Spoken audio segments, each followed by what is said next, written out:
In Habakkuk chapter 2, verse 3, he says, though it delays, wait for it. Delay is not denial.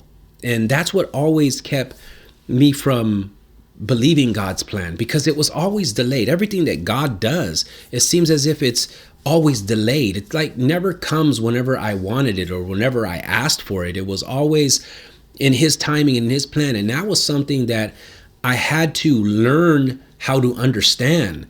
And that didn't come easy for me. And maybe you right now have a problem with doubting God's plan because you know that in time past you had to wait, and maybe you're impatient. Maybe you need God to move. But let me explain something to you.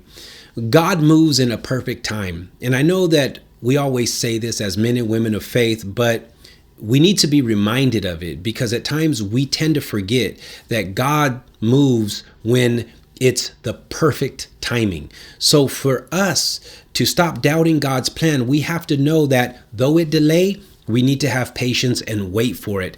That is the most important thing. And when I started doing that, my whole life began to change. I started seeing things a lot differently. Okay, now I know this is God for me, because I'm looking around and I'm seeing the confirmation that he's given me, because I'm patient and I'm not throwing in the towel. I'm not walking away, and I'm not doubting his plan. I am standing firm on what he's saying. So Habakkuk 2:3 was a very good scripture for me. Though it delays, though it tarries, wait for it. And I know a lot of times we don't like to be waiting, but that's one of the main reasons why we start to doubt God's plan, because it doesn't happen when we ask. But let me tell you, it will happen, and it will come at the perfect timing. God bless.